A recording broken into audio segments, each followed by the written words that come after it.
تو آپ صلی اللہ علیہ وسلم نے کیا فرمایا؟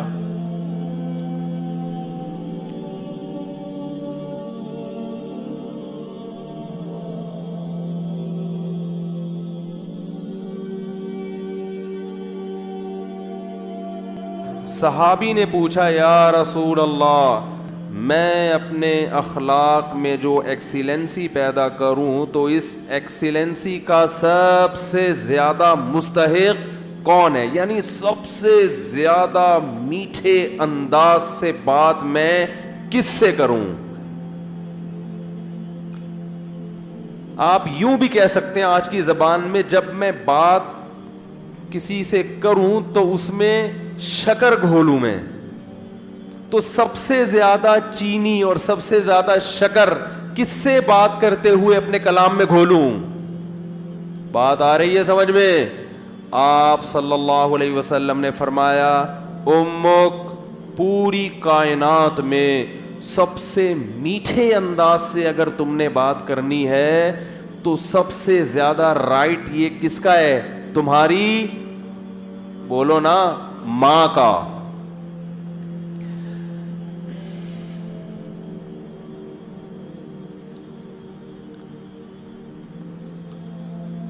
صحابی نے عرض کیا یا رسول اللہ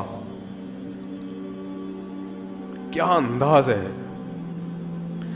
فرمایا ثم من، ثم کا مطلب ہوتا ہے اس کے بعد، ثم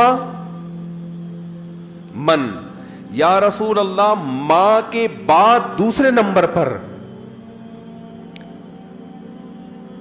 میٹھے انداز سے، اچھے انداز سے بات کرنا کس کا حق ہے کہ میں اس سے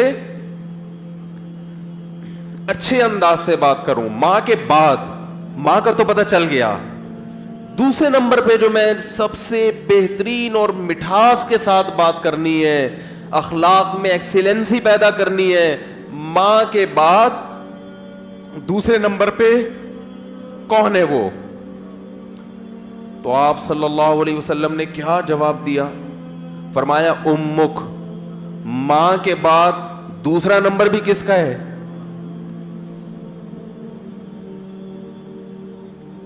بولو بھائی، کیا عجیب انداز ہے۔ حالانکہ یہ عام عرف کے مطابق جواب سوال کے مطابق، بولو بھائی، نہیں ہے۔ مجھ سے اگر کوئی پوچھے کہ سب سے بڑا حق کس کا، میں کہوں ماں کا، وہ کہ اس کے بعد کس کا، تو میں کہوں ماں کا، وہ کہے گا میں اس کے بعد کا پوچھ رہا ہوں، اس کا تھوڑی پوچھ رہا ہوں۔ تو یہ سرسری نگاہ سے دیکھا جائے تو یہ بلاغت والا کلام نہیں ہے، یہ غلط کلام ہے اگر سرسری نگاہ سے دیکھا جائے،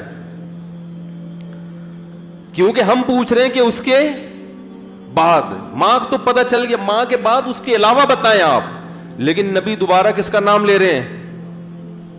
یہ سرسری نظر میں یہ کلام بلیغ نہیں ہے، لیکن حقیقت میں یہ بلاغت کے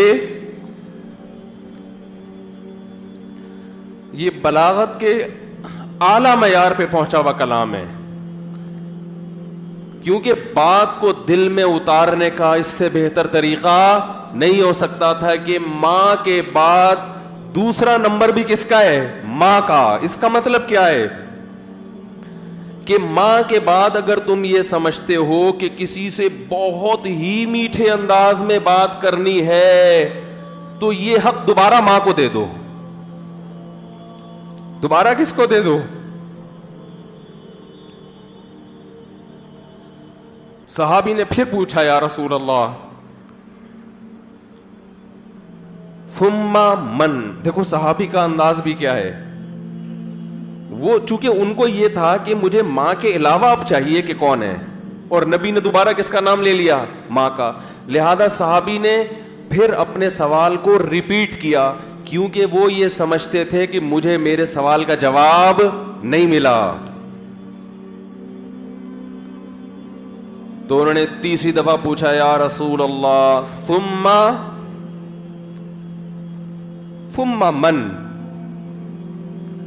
یا رسول اللہ تیسرے نمبر پہ کون ہے؟ تو آپ صلی اللہ علیہ وسلم نے فرمایا امک. تیسرے پہ بھی کون ہے؟ بولو بھائی. یہ ہے ویمن رائٹس. یہ کیا ہے؟ یہ جو بے شرم لوگ حقوق نسواں اور عورتوں کے حقوق کے نام پہ الو بنا رہے ہیں نا, ان کی باتوں میں مت آیا کرو. ان کا مقصد صرف عورت کو کپڑوں سے آزاد کرنا ہے اور مرد کی دسترس سے آزاد کر کے مرد کے مقابلے میں لا کے مرد کا دشمن بنانا, تاکہ مرد عورت سے محبت کرنا چھوڑ دے, اس کا حق دینا چھوڑ دے. تمہیں اسلام نے عورت کے جو حقوق بیان کیے ہیں, اس کے بعد ہمیں کسی اور سے عورت کے حقوق کو سمجھنے کی ضرورت نہیں ہے. ہمیں کسی لبرل سے, کسی حکومت سے, کسی ویمن رائٹ سے, کسی سے ہمیں سمجھنے کی ضرورت نہیں ہے.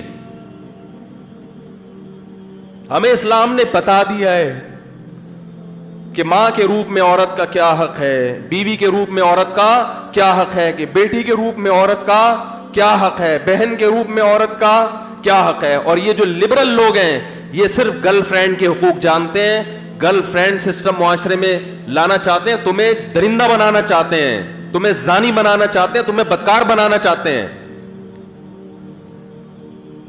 ان کا کوئی فیملی سسٹم نہیں ہے.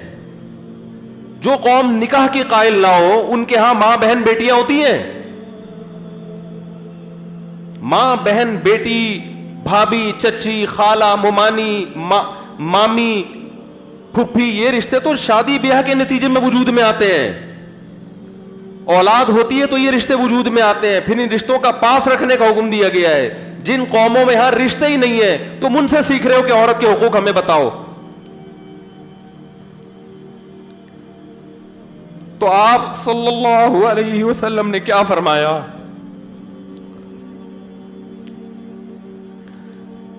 تیسرے نمبر پہ کس کا حق ہے؟ بولو بھائی, ماں کا.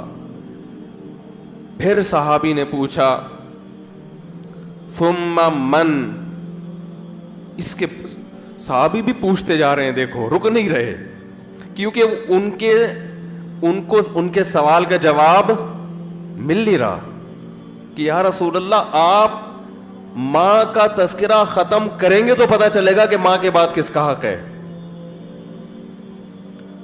تو آپ صلی اللہ علیہ وسلم نے ارشاد فرمایا